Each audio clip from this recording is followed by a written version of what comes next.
আসসালামু আলাইকুম রহমতুল্লাহি অবরকাতুহু। সম্মানিত দর্শক, ত্রয়োদশ অর্থাৎ ১৩তম জাতীয় সংসদ নির্বাচনের পর একেবারে ভালোয় ভালোয় সব কিছু হয়ে গেছে। জাতীয় সংসদের যারা সদস্য তারা শপথ গ্রহণ করেছেন। তারপর সংসদ বসেছে, তড়ি ঘড়ি করে সংসদের যে সংসদীয় কমিটিগুলো সেগুলো হয়ে গেছে। অধিবেশনগুলো চলছে। বেশ কয়েকবার বেশ উত্তেজনাপূর্ণ বিতর্ক হয়েছে সংসদে। মন্ত্রিপরিষদ গঠিত হয়েছে, বিশাল মন্ত্রিপরিষদ, নজিরবিহীন। এত বড় মন্ত্রিপরিষদ বাংলাদেশে হয়নি। এরপর আবার পূর্ণমন্ত্রী, প্রতিমন্ত্রীর পদমর্যাদায় অসংখ্য মানে অনেকগুলো উপদেষ্টা নিয়োগ লাভ করেছেন। এখানে অসংখ্য বললাম এই কারণে যে যারা হয়েছেন তারা এই সমাজের গুরুত্বপূর্ণ কেউ নন। আর তারা কি কারণে হয়েছে, কতজন হয়েছে, এটা নিয়ে জনগণের কোনো আগ্রহ নেই, মাথা ব্যথা নেই। এজন্য এটাকে অসংখ্য বললাম। যখন সংখ্যা নির্ধারণ করা যায় তখন মনে হয় যে এগুলো প্রয়োজন, ১, ২, ৩, ৪। কিন্তু যখন একটা মানে যাকে বলা হয় গ্রুপ থাকে, সেটা মানুষ হোক বা অন্য কোনো প্রাণী হোক, আপনি যখন সেগুলোর সংখ্যা নিয়ে মাথা ব্যথার আপনার কোনো কারণ নেই। ১০ জন থাকলেও আপনার কিছু আসে যায় না, ৩ জন থাকলেও আসে যায় না, বা ৩,০০০ থাকলেও আসে যায় না। এক্ষেত্রে বলা হয় অসংখ্য। যেখানে সংখ্যা নেই সেখানে গুরুত্ব নেই। কাজেই কতজন মন্ত্রী হয়েছেন আর কতজন উপদেষ্টা হয়েছেন এটা নিয়ে জনগণের কোনো মাথা ব্যথা নেই। এবং একজন মন্ত্রী এ পর্যন্ত ক্রেজ তৈরি করতে পারেনি এবং জনগণের সামনে তারা আশা এবং আকাঙ্ক্ষার প্রতীক, ভালোবাসার বিমূর্ত প্রতীক রূপে কেউ প্রতিষ্ঠিত হতে পারেননি। তো সেই দিক থেকে পুরো যে ক্যাবিনেট, তাদেরকে আপনি বলতে পারেন অসংখ্য। দ্বিতীয়ত বিরোধী দলে যারা আছেন তাদের মধ্যে তাদের আচার আচরণ, চালচলন, কথাবার্তা এগুলো একেবারে এককেন্দ্রিক। বিশেষ এজেন্ডা, বিশেষ উদ্দেশ্য, বিশেষ লোভ, লালসা, কামনা, বাসনা ইত্যাদি নিয়ে একান্ত তাদের দলীয় যে বৃত্ত রয়েছে, বলয় রয়েছে, এটার মধ্যেই তারা ঘুরপাক খাচ্ছে। অন্যদিকে সরকারি দল বলতে যারা বোঝাচ্ছে তাদের মধ্যে এবং তাদের যারা জোট সঙ্গী আছে এদের মধ্যে পার্থক্য করা যাচ্ছে না। সেটা নুরুল হক নুরু বলেন, জোনায়েদ সাকিব বলেন, আমদালিব রহমান পার্থ বলেন ইত্যাদি। আবার নিজের দল বিলুপ্ত করে যারা যোগদান করেছেন, সাদাত হোসেন সেলিম, তারপর ববি হাজ্জাজ, এরকম হয়তো আরও অনেকেই আছেন। তো আমরা তাদেরকে কোনো কারণে অ্যাসার্টেন করতে পারছি না, পয়েন্ট আউট করতে পারছি না। আমাদের কাছে মনে হচ্ছে না যে তারা পার্লামেন্টে যাওয়ার ফলে বিএনপির কোনো উপকার হয়েছে, জাতির কোনো উপকার হয়েছে বা আগামীতে হবে। ফলে পুরো পার্লামেন্টে তাদের যে বিতর্ক, এই বিতর্কের সঙ্গে জনগণের স্বার্থ, জাতীয় স্বার্থ এটি রয়েছে বলে আমার কাছে মনে হচ্ছে না, একান্ত ব্যক্তিগতভাবে। আমরা জানি যে সংসদীয় গণতন্ত্রে পার্লামেন্টকে বলা হয় জাতীয় পার্লামেন্ট। জাতীয় শব্দের অর্থ হলো এ জাতির যা কিছু রয়েছে সব কিছুর স্বার্থ সংশ্লিষ্ট এবং সকল কিছুর রিপ্রেজেন্টেশনে এই পার্লামেন্ট গুরুত্বপূর্ণ ভূমিকা পালন করবে।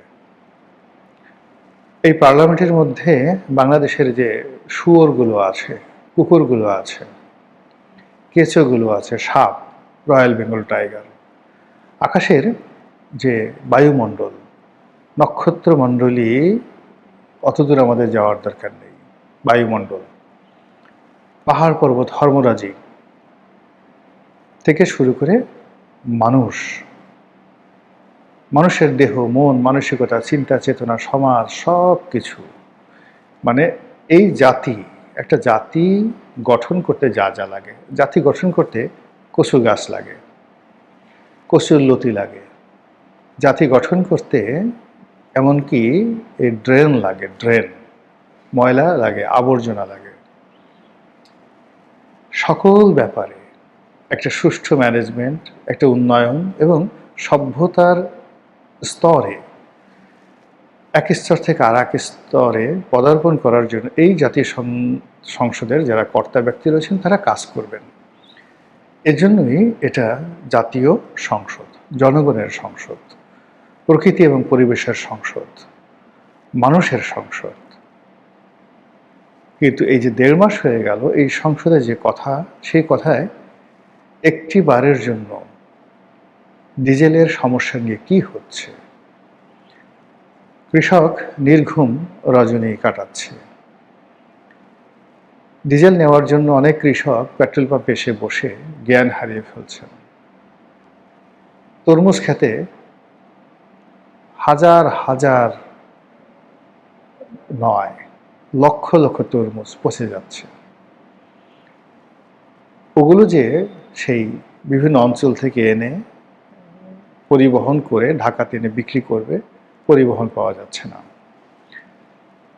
ফলে কি হলো, এই রমজান মাসে যখন প্রবলেম ছিল না, যে তরমুজের কেজি ঢাকাতে ছিল ধরুন 70 থেকে 80 টাকা ভোক্তা পর্যায়ে, এখন খেতে গিয়ে দেখেন এই তরমুজ 10 টাকা কেজিতে পাওয়া যাচ্ছে কিনা এবং ওখানে কেউ কিনছে কিনা। তো এইভাবে একটি ফসল মার খাচ্ছে এবং সামনে যে ফসলের সঙ্গে বৃষ্টি জড়িত, সেচ জড়িত, ডিজেল জড়িত, পাম্প জড়িত, সেচ জড়িত, সেই সবগুলোতে সর্বনাশ হয়ে যাচ্ছে। জাতীয় সংসদে এটা নিয়ে কেউ কোনো কথা বলছে না। কেবলমাত্র একটা গুরুত্বপূর্ণ বিষয় নিয়ে স্বাস্থ্যমন্ত্রী কথা বলছেন, সেটা হলো হাম। এবং তিনি সংসদে কথা বলছেন যতটা, তার চেয়ে বাইরে কথা বলছেন এবং উই আর হ্যাপি।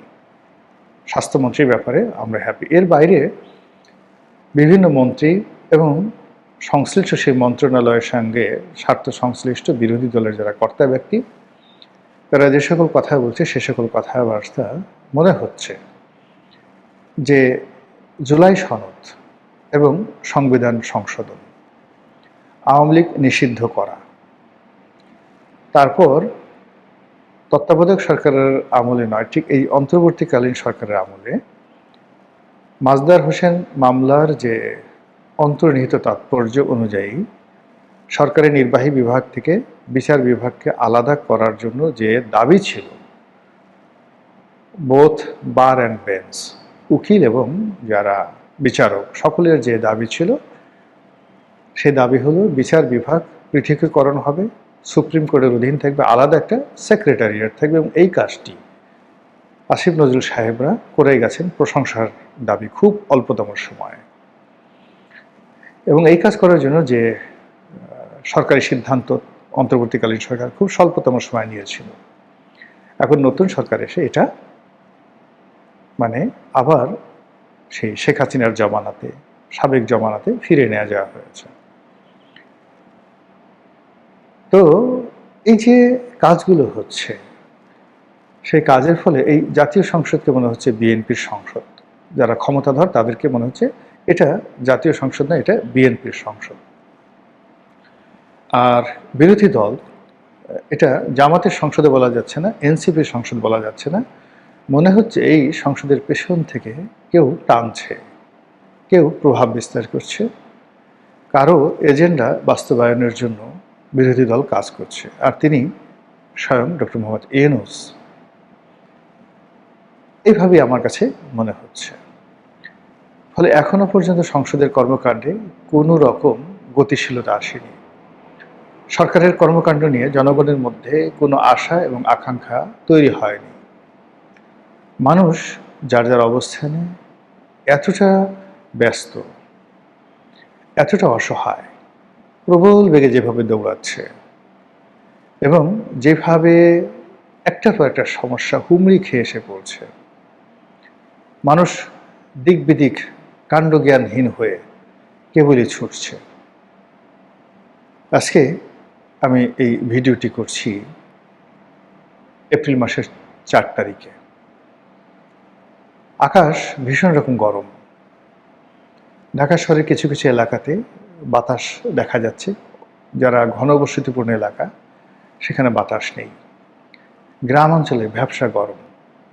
ঢাকাতে ইলেকট্রিসিটি তুলনামূলকভাবে ভালো আছে, গ্রাম অঞ্চলে ইলেকট্রিসিটি নিয়ে মারাত্মকভাবে সমস্যা হচ্ছে। তার সঙ্গে পরিবহন সমস্যা। যে মানুষ দৌড়দৌড়ি করত রিজিকের জন্য, অফিসে যাতায়াত করত, সে মানুষ শুধুমাত্র পেট্রোলের ভয়ে, পেট্রোল কিনতে হবে এই জন্য সে ঘর থেকে বেরোচ্ছে না।